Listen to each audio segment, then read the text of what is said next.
Selamat pagi adik-adik. Pagi, Bu. Apa kabar hari ini? Alhamdulillah baik.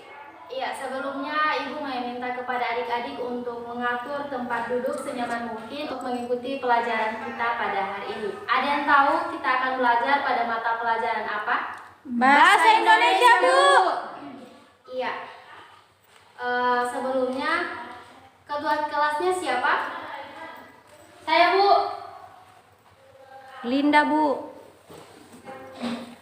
Sebelum memulai pelajaran pada hari ini, Ibu minta kepada ketua kelas untuk memimpin doa. Baik, Bu. Sebelum kita memulai mata pelajaran hari ini, mari kita berdoa menurut keyakinan masing-masing. Berdoa dimulai. Berdoa selesai. Ya, apakah pada hari ini ada yang tidak hadir? Hadir semua, Bu. Adik-adik, pada hari ini mata pelajaran Bahasa Indonesia kita akan belajar dengan materi hasil teks laporan observasi. Ya, adik-adik perlu tahu bahwa tujuan pembelajaran kita pada hari ini. Yang pertama, adik-adik harus mampu menjelaskan pengertian teks laporan hasil observasi secara tepat. Yang kedua, adik-adik mampu menjelaskan ciri umum teks hasil laporan observasi yang dibaca atau yang didengar.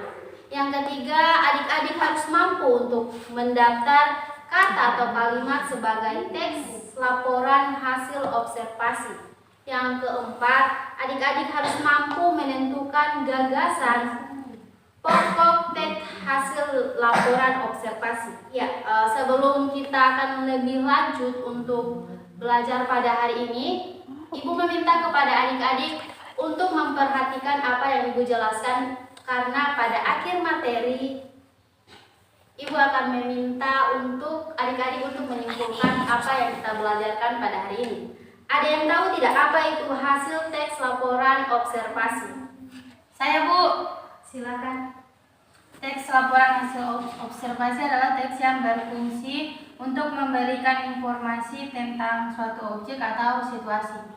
Iya, terima kasih untuk Indah yang sudah menjawab pertanyaan dari Ibu. Kita berikan aplaus untuk saudari Indah.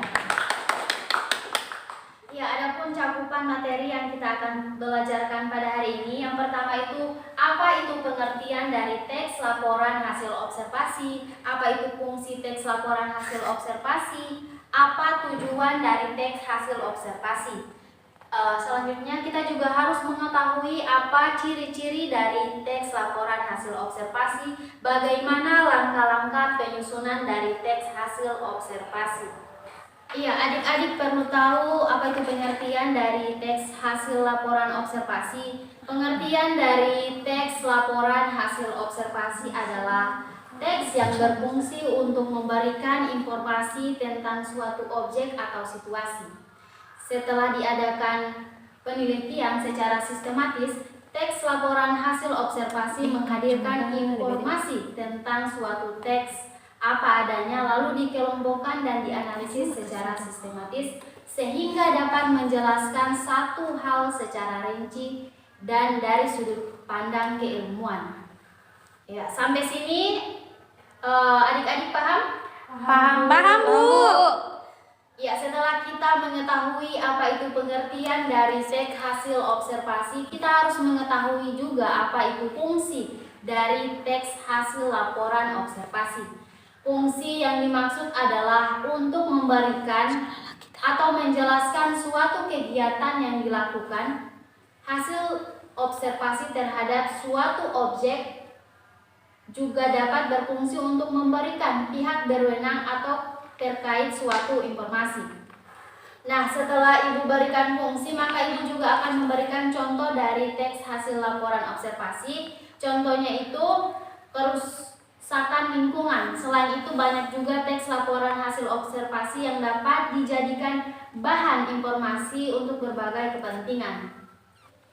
Tujuan teks hasil observasi itu untuk melaporkan hasil secara sistematis dan objektif berupa hasil pengamatan atau memecahkan suatu persoalan atau menguji suatu hipotesis. Struktur tes hasil laporan observasi itu ada 3. Yang pertama pernyataan umum, yang kedua itu deskripsi, yang ketiga itu simpulan. Pernyataan umum berisikan definisi, kelas, kelompok, keterangan umum, atau informasi tambahan tentang subjek yang dilaporkan. Deskripsi itu bagian berisikan perincian bagian-bagian hal yang dilaporkan. Yang ketiga itu simpulan, berisikan ringkasan hal yang dilaporkan. Sampai di sini apakah adik-adik sudah paham? Paham, Bu. Paham. Ya. Adik-adik, selanjutnya kita masuk pada ciri-ciri teks laporan hasil observasi. Itu ada beberapa bagian. Yang pertama, isi teks bersifat objektif, tidak memihak. Yang kedua, harus ditulis berdasarkan fakta yang terjadi pada pengamatan yang dilakukan. Yang ketiga itu isi teks tidak mengandung hal-hal yang bersifat penyimpangan, dugaan-dugaan yang tidak tepat, dan juga pemihakan terhadap sesuatu. Iya, selanjutnya juga teks observasi disajikan dalam bentuk yang menarik, tata bahasa yang baik, susunan teksnya juga logis. Dan isi dari teks observasi juga harus berbobot dan berkualitas. Yang terakhir itu ada isi teks harus ditulis secara lengkap dan sempurna. Adik-adik, materi kita yang terakhir itu langkah-langkah penyusunan teks hasil laporan observasi. Langkah-langkah penyusunan teks hasil observasi itu yang pertama melakukan observasi objek penelitian, yang kedua itu menentukan judul yang baik dan benar, yang ketiga melakukan pengamatan, selanjutnya itu menyusun kalimat pembuka, menyusun isi laporan teks yang berisi gagasan atau ide pokok, selanjutnya itu saran yang disertai alasan terhadap laporan hasil pengamatan, yang terakhir menulis kalimat penutup. Ya, itulah tadi materi yang terakhir yang sudah Ibu paparkan. Maka Ibu sudah mengingatkan dari awal untuk memperhatikan apa yang Ibu jelaskan. Ibu meminta kepada salah satu dari kalian untuk menyimpulkan kembali apa yang Ibu sudah jelaskan tadi. Siapa yang bersedia? Saya, Ibu. Untuk adik Kepi dipersilahkan. Teks laporan hasil observasi adalah teks yang berfungsi untuk memberikan informasi tentang suatu objek atau situasi setelah diadakan investigasi atau penelitian secara sistematis. Selanjutnya, ada fungsi teks laporan hasil observasi. Fungsi yang dimaksud adalah untuk memberitahukan atau menjelaskan suatu kegiatan yang dilakukan. Selanjutnya, ada tujuan dari hasil teks laporan hasil observasi. Tujuannya yang pertama itu pernyataan umum berisikan definisi, kelas atau kelompok, keterangan umum atau informasi tambahan tentang subjek yang dilaporkan. Yang kedua ada deskripsi, bagian berisikan perincian bagian-bagian hal yang dilaporkan. Yang ketiga, simpulan berisikan ringkasan hal yang dilaporkan.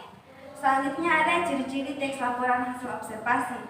Yang pertama itu ada isi teks bersifat objektif dan tidak memihak. Yang kedua, harus ditulis berdasarkan fakta yang terjadi pada saat pengamatan dilakukan. Yang ketiga, isi teks tidak mengandung hal-hal yang bersifat penyimpangan, dugaan-dugaan yang tidak tepat atau juga pemihakan terhadap sesuatu. Yang keempat, yaitu ada teks observasi disajikan dalam bentuk yang menarik, tata bahasa yang baik, susunan teksnya logis, dan isi dari teks berbobot dan berkualitas. Selanjutnya ada langkah-langkah penyusunan teks laporan hasil observasi. Yang pertama itu melakukan observasi objek penelitian yang dijadikan. Yang kedua, judul laporan. Yang ketiga, menentukan judul laporan yang baik dan benar sesuai dengan pengamatan yang dilakukan. Yang kelima, menyusun kalimat pembuka. Yang keenam, menyusun isi laporan yang berisi gagasan atau ide pokok. Dan yang ketujuh, saran yang disertai alasan terhadap laporan hasil pengamatan. Yang terakhir ada menulis kalimat penutup. Ya, berikan aplaus dulu untuk saudari Yepi.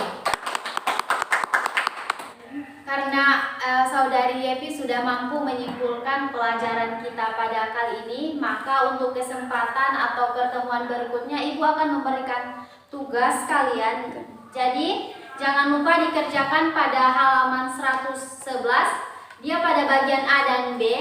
Kalian harus mengerjakan dan pada minggu depan Ibu akan memeriksanya kembali. Baik, Bu. Sekian pertemuan kita pada kali ini.